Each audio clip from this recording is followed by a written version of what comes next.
এবার এই যে আমরা নাম শুনছি যে ভোট যুদ্ধ, শুধু ভোট না, ভোট কি বলেন না কেন?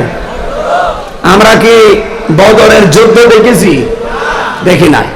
এবার সামনে দেখবেন, বদরের যুদ্ধ করার সময় আমরা ইতিহাসে পড়েছি বাবার বিরুদ্ধে সন্তান অস্ত্র নিয়ে দাঁড়িয়েছে, স্বামীর বিরুদ্ধে স্ত্রী দাঁড়িয়েছে। এই কথা বলেন না কেন? এবারও ভোট যুদ্ধে যেহেতু বদর দেখেননি, দেখবেন এবার ভোট যুদ্ধে বাংলাদেশে ইসলাম থাকবে না যাবে, এই চিন্তা ভাবনা আসতেছে। সুতরাং এবারও দেখবেন অনেক সন্তান তার বাবার বিরুদ্ধে দাঁড়িয়ে গেছে, অনেক স্ত্রী তার স্বামীর বিরুদ্ধে দাঁড়িয়ে গেছে। এই কথা বলেন না কেন?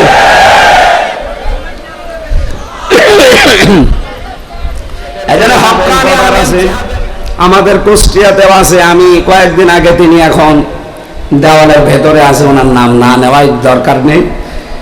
এই যে 42 জনের সাথে আমি মিলিয়ে দেখলাম বাংলাদেশে তাহলে জাতীয় নেতা আমাদের দেশে কারা?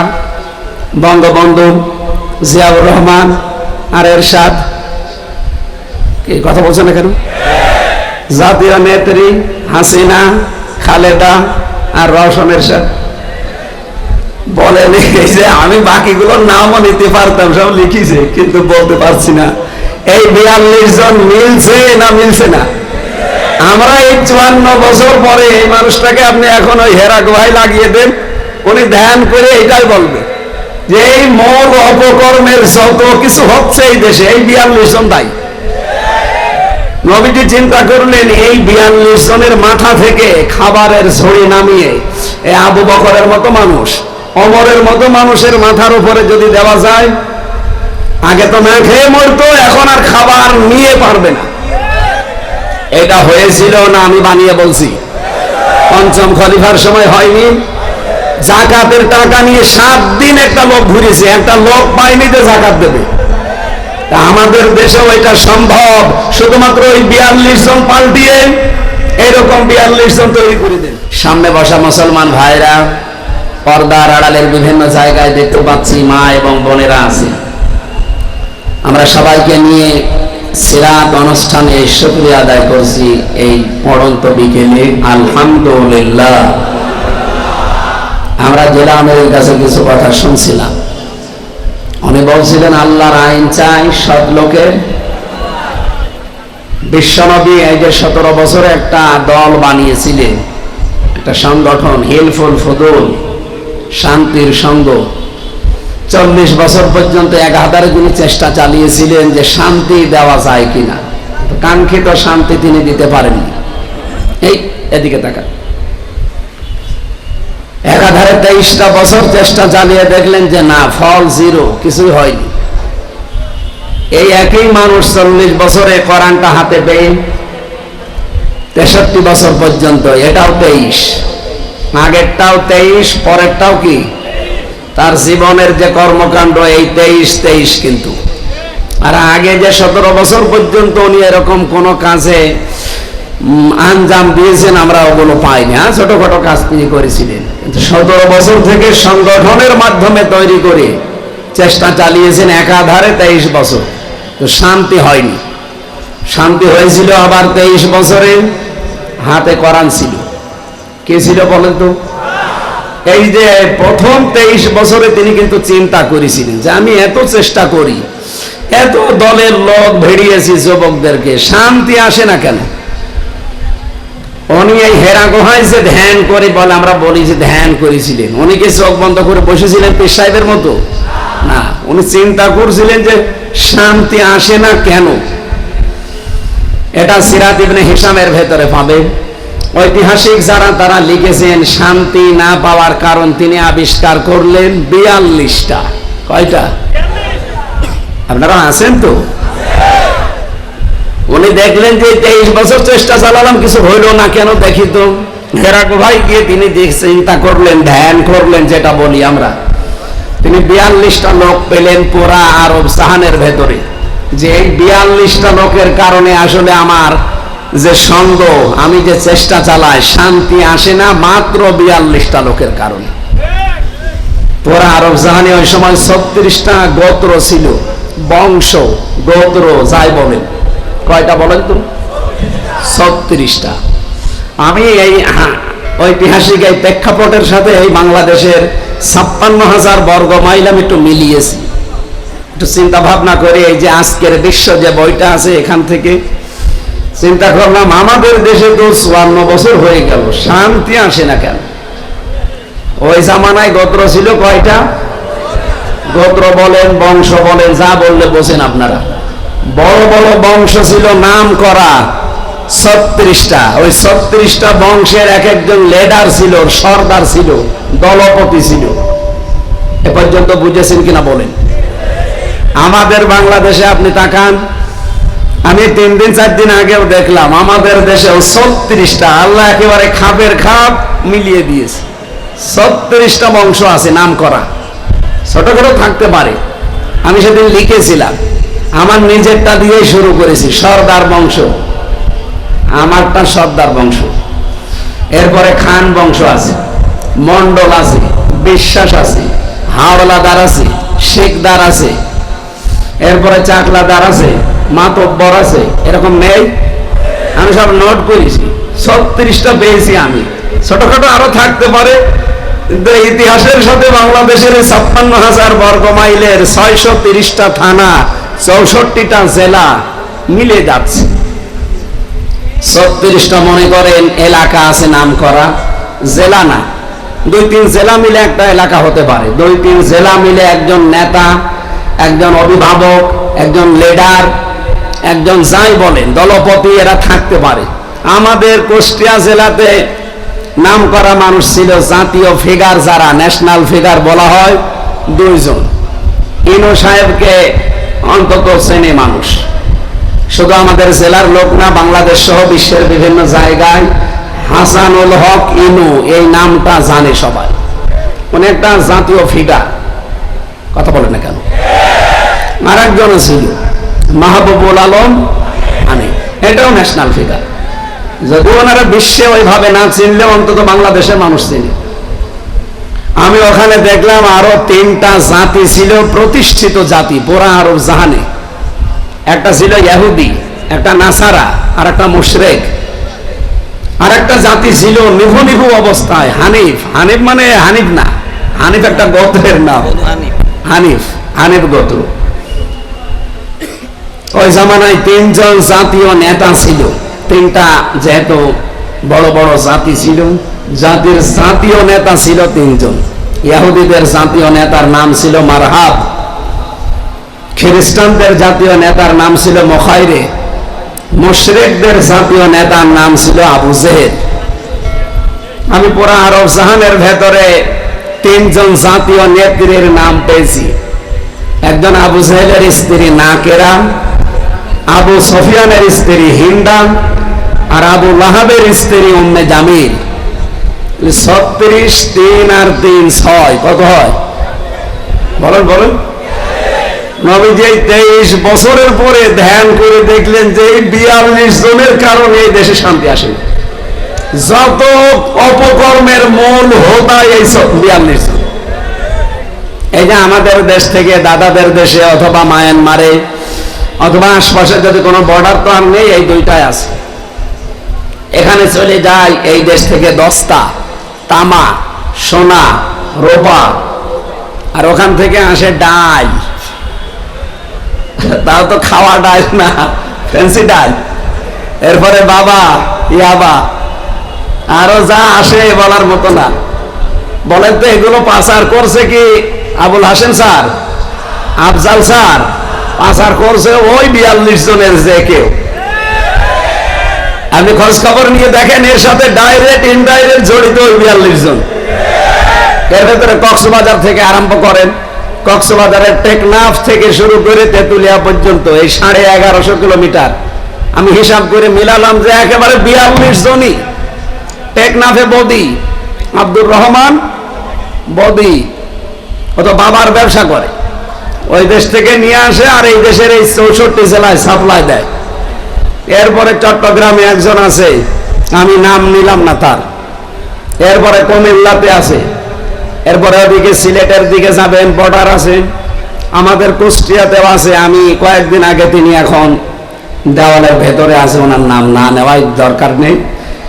এই যে 42 জনের সাথে আমি মিলিয়ে দেখলাম বাংলাদেশে তাহলে জাতীয় নেতা আমাদের দেশে কারা? বঙ্গবন্ধু, জিয়াউর রহমান আর এরশাদ। কি কথা বলছেন না কেন?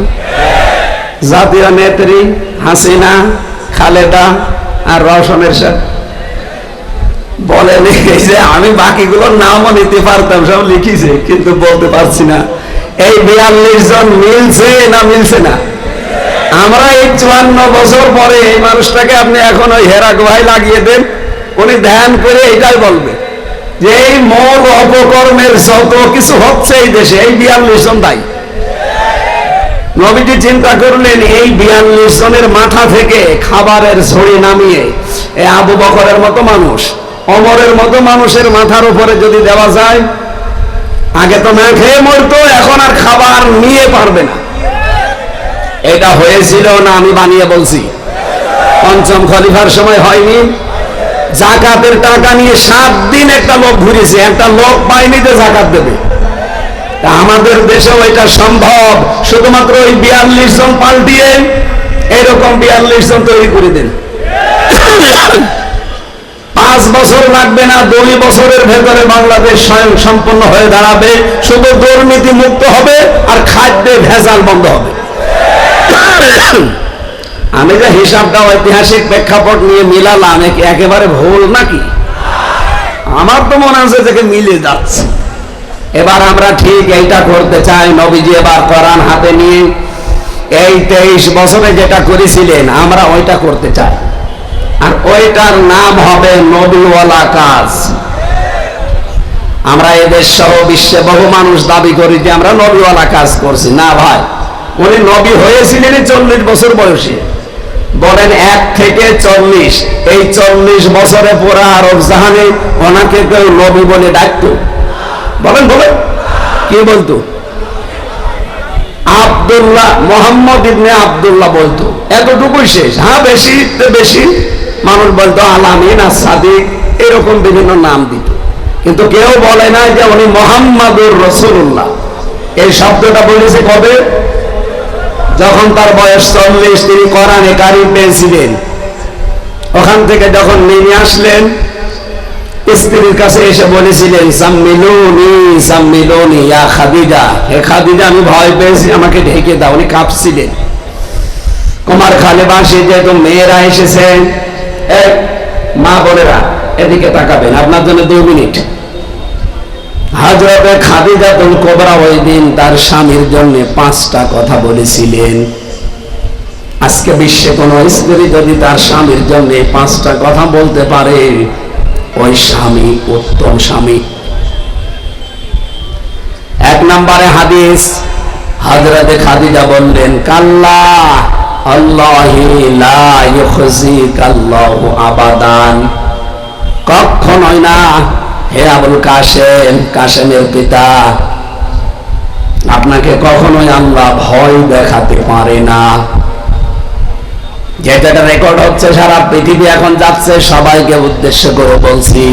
হযরতে খাদিজা যে বাক্য বললেন, এতটুকু একটা বাক্য, আল্লাহি কাল্লা লা ইউখজিকাল্লাহু আবাদান, এতটুকু বাক্যের ভেতরে হযরতে খাদিজা আল্লাহর নাম বললেন 2 বার। কয়বার? কাল্লা কখনোই না, ওয়াল্লাহি আল্লাহর কসম, লা ইউখজিকাল্লাহু আবাদান, এতটুকু বাক্য আল্লাহর নাম কয়বার? বলেন বলেন। আমার প্রশ্ন, খাদিজা কি ওই সময় মুসলমান? না, কারণ এখনো ঈমানের দাওয়াত মাননি। উনি এখনো মুসলমান হননি। হ্যাঁ, উনি শিরিক করেননি, উনি তো হানিফ। হানিফ নামে একটা গোত্র বললাম না, নিভু অবস্থায় ছিল। হযরতে খাদিজা, আবু বকর সিদ্দিক এবং ওয়ারাকা ইবনে নাওফেল, এরকম কিছু মানুষ এই ধর্মের অনুসারী ছিল। তারা জীবনে শিরিক করতো না, কিন্তু তারা ঈমানও আনে নাই। খাদিজা এতটুকু বাক্যের ভেতরে ঈমান আনার আগে আল্লাহর নাম বলেন 2 বার। আর আমরা অনেক মুসলমান মা বোনদেরকে শুনি, ওরা কথা বলতে গেলে আল্লাহর নাম না, অন্য কিছুর নাম সামনে নিয়ে আসে। আমি ওই নামটা নিলাম না। আপনি খাদিজার এখান থেকে শিক্ষা নিতে পারেন না? স্বামীকে অভয় দিতে গিয়েও তিনি একটা বাক্যে দুইবার আল্লাহর নাম বললেন।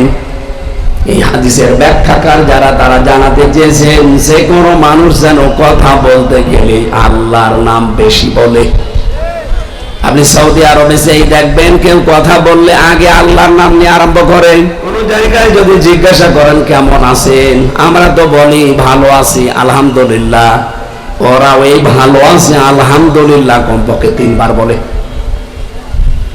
প্রশংসা যত বেশি হবে আপনার জীবনে নিয়ামত আল্লাহ তত বেশি বৃদ্ধি করবে।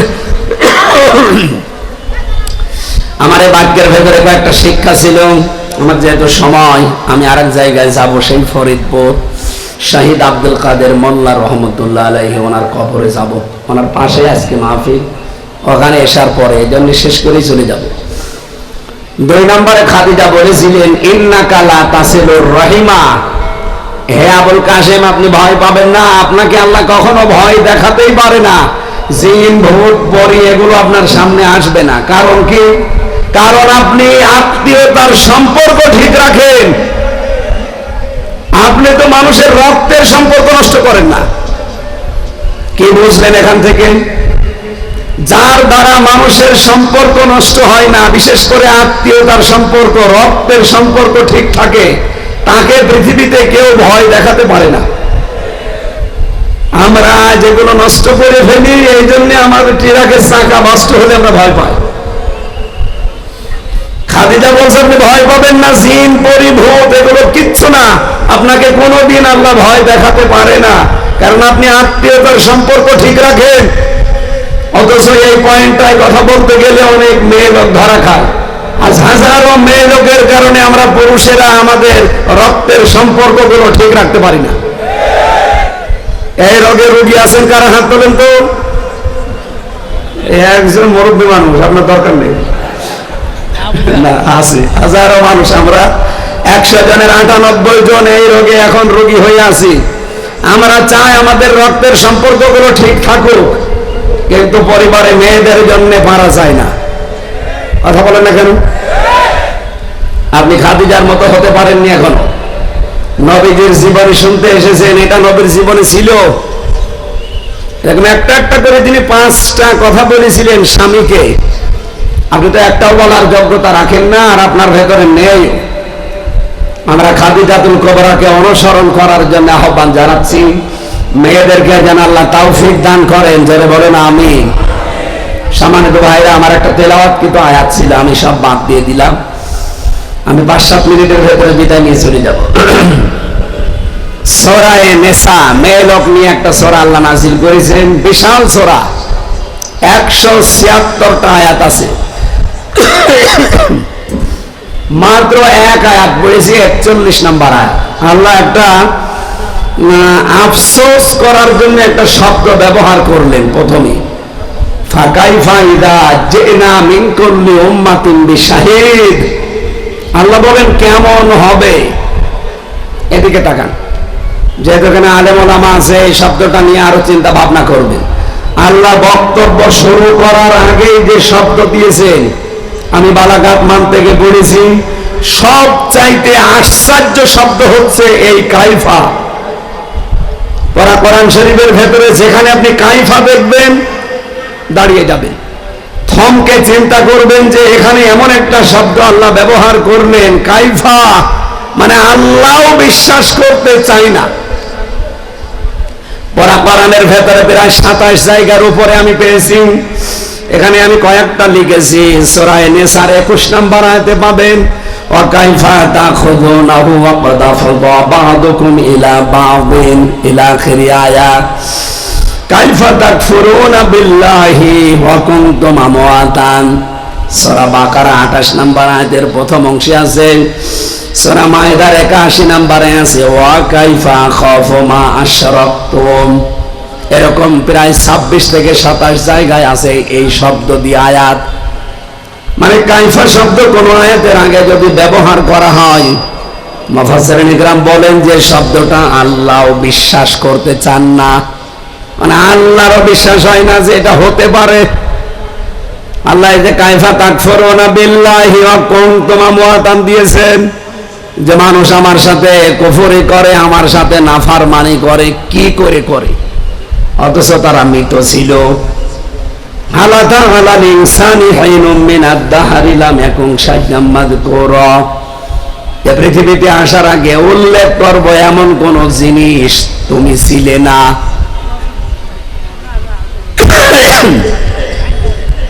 তার মানে আপনি আলোচনার কোন বস্তু ছিলেন না। এখন আপনি আমির হামজা হয়ে চেয়ারে বসে আল্লাহর নাফরমানি করেন, আল্লাহর সাথে কুফরি করেন। করেন কি করে? আল্লাহর বিশ্বাস হয় না, এই জন্য আল্লাহ আয়াত শুরু করেছেন কাইফা শব্দ দিয়ে। আমার আজকের তেলাওয়াত কি আয়াত, যেহেতু সূরা নিসার 41 নম্বর আয়াত, রব্বুল আলামিন এখানে জানিয়েছেন ফা কাইফা, অতঃপর কেমন হবে। ইযা জিনা মিন কুল্লি উম্মাতিন, যখন আমি আল্লাহ নিজে প্রত্যেকটি উম্মত থেকে একজন করে হাজির করব আমার সামনে, বিশাহিদিন, এবং একজন সাক্ষী নিয়ে আসা হবে। ওয়াজিনা বিকা, এবং আমি নিজে আল্লাহ দায়িত্ব নিয়ে, এখানে ফাইল বা কর্তা আল্লাহ নিজে, আমি আল্লাহ নিজে নিয়ে আসব হে নবী আপনাকে, আলা হাউলাই শাহিদা, এই প্রত্যেকটি জন বা উম্মতের উপরে সাক্ষী হিসাবে আপনাকে আমি নিয়ে আসব। আয়াতটা পড়ার পরে আমার ভেতরে চিন্তা এই, কিয়ামতের দিন আল্লাহ আমাকে যখন তার সামনে দাঁড় করাবে, আমি আল্লাহর সামনে একা একা দাঁড়াবো। কয়জন? আরো জোরে। কত মানুষ এই দেশে বিভিন্ন পীরের নামে কলঙ্ক, তারা এই আয়াতের পুরা উল্টিয়ে দিয়েছে। তারা বলে কিয়ামতের দিন এক একজন পীর সাহেব নাকি লক্ষ লক্ষ মুরিদ নিয়ে আল্লাহর দরবারে আসবে। এটা মিথ্যা কথা। অকুল্লুহুম আতিহি ইয়াউমাল কিয়ামাতি ফারদা, কিয়ামতের দিন প্রতিটি মানুষ আল্লাহর সামনে দাঁড়াবে। কয়জন করি? আরো জোরে বলে। সুতরাং কারো উপরে ভরসা করে লাভ আছে? আমার বাবা বাঁচাবে, আমার পীর সাহেব বাঁচাবে, এটা মিথ্যা কথা। আপনাকে দাঁড়ানো লাগবে আল্লাহর সামনে স্রেফ একা। বলেন বলেন। হ্যাঁ, সাক্ষী একজন আসবে। এখানে আল্লাহ তিনটা ক্যাটাগরি দিয়েছেন বিচারের। প্রথমে আল্লাহ আপনাকে একাই ডাকবে, কেউ থাকবে না। দ্বিতীয় বিচারের স্টেপে আল্লাহ আপনাকে আর এবার একা ডাকবে না। রব্বুল আলামিন বলেন ইয়াউমা নাদউ কুল্লা উনাসিন বিইমামিহিম, এবার যে বিচার ব্যবস্থা করব, এবার আপনাকে ডাকা হবে আপনার নেতার সাথে। কার সাথে? ইমাম বা নেতার সাথে। দুনিয়াতে যারা আদর্শ মেনে চলতেন, এই লোকটা আপনার সামনে এসে দাঁড়াবে। এখানে যেহেতু সরাসরি নবীজির নামই উল্লেখ করা আছে, জিনা বিকা, আমি আল্লাহ আপনাকে হাজির করব। আমার প্রশ্ন হচ্ছে, এই 2025 সালে রাসূলুল্লাহ আমাদের কাছে আছেন? বলেন বলেন। তাহলে আমাদের পক্ষে সাক্ষী বা বিপক্ষে সাক্ষী দেবে কে? নবীজি এখন নেই, কিন্তু নবীর নায়েবরা আছে, উত্তরাধিকারী আলেম ওলামা। যে জামানায় যারা বাস করছেন, এই জামানায় যারা আলেম থাকবে, হক্কানি আলেম, এই আলেমরা কিয়ামতের দিন আল্লাহর সামনে দাঁড়িয়ে আপনার পক্ষে অথবা বিপক্ষে সাক্ষী দেবে। আমাদের দেশে তো একটা ভেজাল কথা আছে, যে সেই বলে আমি হক্কানি। হক্কানি হওয়ার জন্য তিনটা শর্ত মানা লাগে। কয়টা? এক নম্বরে আল্লাহর কালাম নিয়ে চিন্তা ভাবনা করা লাগে। দুই নম্বরে আল্লাহর কালামকে এই জমিনে কায়েম করার জন্য চেষ্টা করা লাগে। তিন নম্বরে নিষিদ্ধ কাজকর্ম থেকে সর্বাত্মক বেঁচে থাকার চেষ্টা করা লাগে। এই তিনটা গুণের আলেম বাংলাদেশে কম না বেশি? বলেন বলেন। হক্কানি আলেম বলে যারা দাবি করে, এই তিনটা গুণ পাওয়া লাগবে আগে, তারপরে সে হক্কানি আলেম। ইমাম ইবনে তাইমিয়া রাহমাতুল্লাহ আলাইহি বলেন, হক্কানি আলেম পাওয়া যায় পৃথিবীতে তিন জায়গায়। কোথায়? দরবারে, আস্তানায়। কোথায়? এক নম্বরে হক্কানি আলেম পাওয়া যায় মাটির নিচে। কোথায়? ইমাম আবু হানিফা হক্কানি আলেম ছিলেন না? কোথায় পাওয়া যাবে? মাটির নিচে। দুই নম্বরে হক্কানি আলেম পাওয়া যায় জালেমের জেলখানায়। কি কথা বলেন না কেন? আমি এটা বানাচ্ছি। 3 নম্বরে হক্কানি আলেম পাওয়া যায় জিহাদের ময়দানে।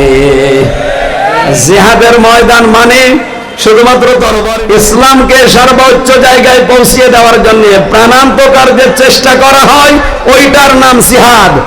ওইটা করার জন্য যে যেই ময়দানে কাজ করছে ওইটা জিহাদের ময়দান। এবার এই যে আমরা নাম শুনছি যে ভোট যুদ্ধ, শুধু ভোট না, ভোট কি বলেন না কেন? আমরা কি বদরের যুদ্ধ দেখেছি? দেখি নাই। এবার সামনে দেখবেন বদরের যুদ্ধ করার সময় আমরা ইতিহাসে পড়েছি বাবার বিরুদ্ধে সন্তান অস্ত্র নিয়ে দাঁড়িয়েছে, স্বামীর বিরুদ্ধে স্ত্রী দাঁড়িয়েছে। এই কথা বলেন না কেন? এবারও ভোট যুদ্ধে যেহেতু বদর দেখেননি, দেখবেন এবার ভোট যুদ্ধে বাংলাদেশে ইসলাম থাকবে না যাবে এই চিন্তা ভাবনা আসতেছে। সুতরাং এবারও দেখবেন অনেক সন্তান তার বাবার বিরুদ্ধে দাঁড়িয়ে গেছে, অনেক স্ত্রী তার স্বামীর বিরুদ্ধে দাঁড়িয়ে গেছে। এই কথা বলেন না কেন?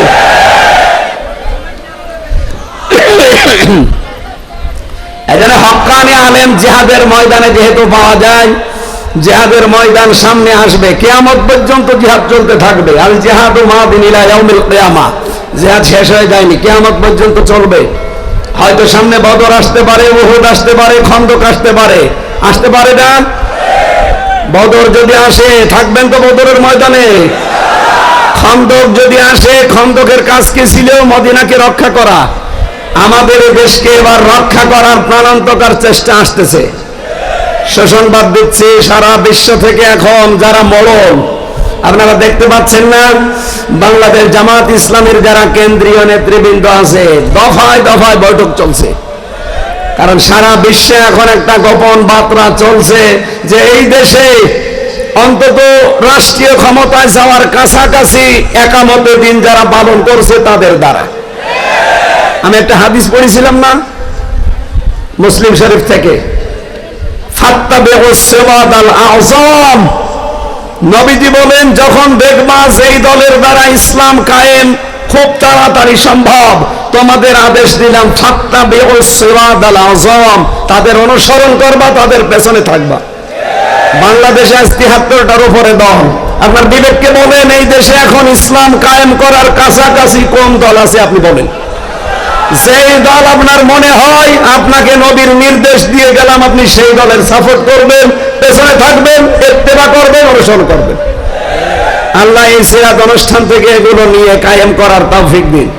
যেহেতু কিয়ামতে নবীর সামনে দাঁড়ানো লাগবে, এজন্য তার জীবন চরিত্র অনুসরণ করে এমন ভাবে তৈরি হতে চাই কিয়ামতে দাঁড়ালে যেন আমরা অপমান না হই। আমার কণ্ঠ এবং সময়ের দিকে তাকিয়ে আমি শেষ করে দিলাম, আজকে আর কথা বলতে পারছি না, কণ্ঠ আরো বসে যাচ্ছে। আমিন। বারাকাল্লাহু লানা ওয়া লাকুম ফিল কোরআনিল আযীম। স্যার মোনাজাত করুন। আমার মোনাজাত লাগবে ঘোষণা সব